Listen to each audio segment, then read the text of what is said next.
Most games released in the last couple of years and upcoming require the DirectX 12 API, which is just plain missing on some older graphics cards. So what's the lowest you can go while still managing to start modern games?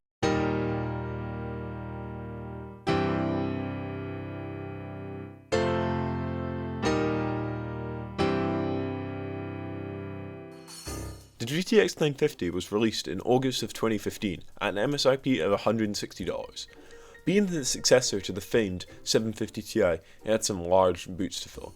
And with double the ROPS at 32, an extra 128 CUDA cores, and being based on Maxwell 2.0, so full DirectX 12 support, things were looking in its favour. Unfortunately, it lacked one key feature of the 750 Ti, the 75W TDP. Yes, the GTX 950 had a 90W TDP, thus required an auxiliary power connector.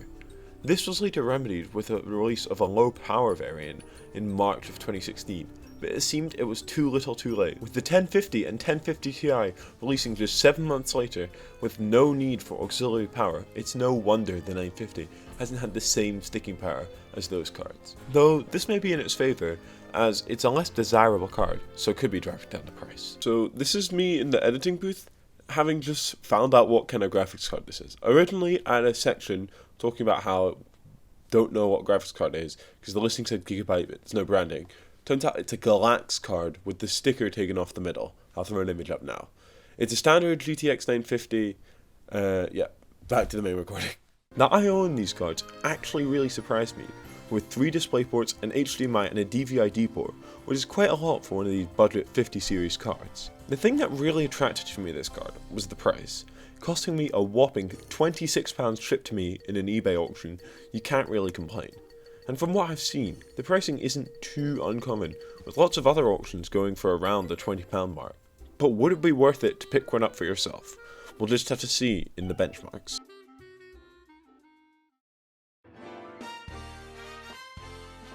First up, we have Doom Eternal running at 1080p with a dynamic resolution scale and all low settings. It managed to achieve an average of 55 FPS with 1% lows of 34 FPS and 0.1% lows of 17 FPS.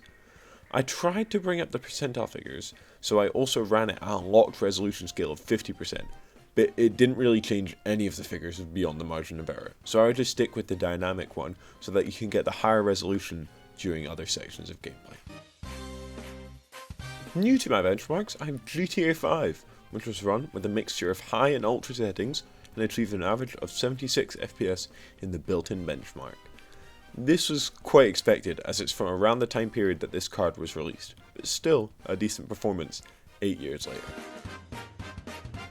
In CSGO's community benchmark map, it achieved an average of 224 FPS with lows in the mid-20s at 1080p competitive settings.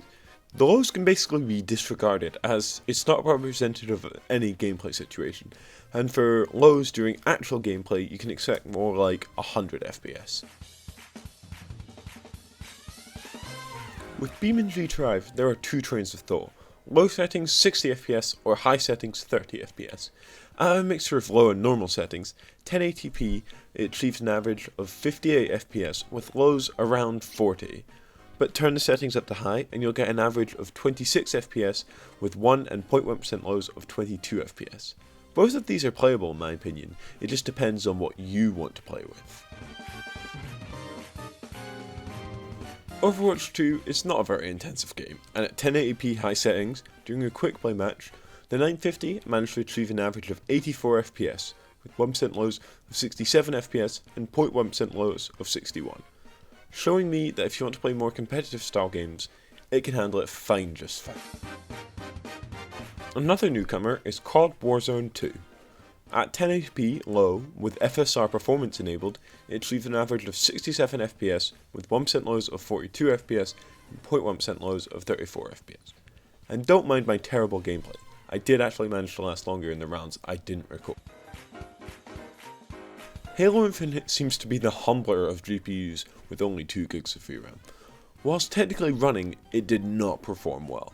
At 1080p with a resolution scale of 50%, all low settings, it still only managed an average of 24 FPS, with 1% lows of 18 FPS and 0.1% lows of 17. This seems to be down to a current driver issue with the 900 series cards, and could be resolved in the future, but I wouldn't bet on it being anytime soon. Cyberpunk 2077 ran surprisingly well for Cyberpunk. At 1080p, with FSR 2.1 enabled and set to performance, as well as all low settings, we got an average of 31 FPS, with 1 and 0.1% lows of 17 and 12 FPS respectively. It did look like a potato, but if you really wanted to play Cyberpunk, I guess you can on this card.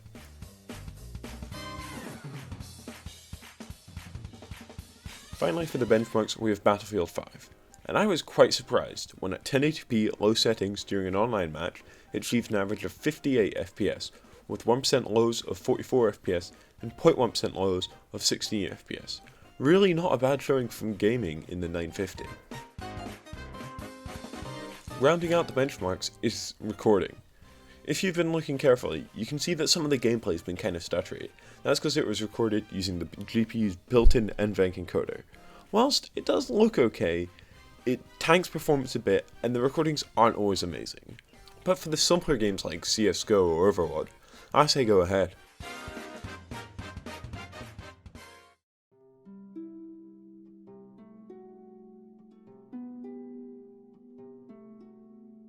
I've always been a big fan of the 900 series of GPUs, from the 970 in my first system to my last GPU being a 980 Ti, and this 950 did not disappoint. With full DirectX 12 support, meaning it will be at least able to start the newest games for quite a while now, and performance, while not mind-blowing, is very acceptable for an 8-year-old budget GPU. The main stumbling point of this GPU is its price. While yeah, I did praise it earlier, if you can't find it for a price like mine, it really doesn't make sense. A lot of buy it now listings are around 50 quid, so steer clear if you see one at that price. But as a little low power upgrade from integrated graphics, the 950 is a great option. And I honestly think it's one of your best options in that sub £30 price point, which is quite a crown in my opinion. Anyway, thank you guys so much for watching, and see you in the next one. Ciao!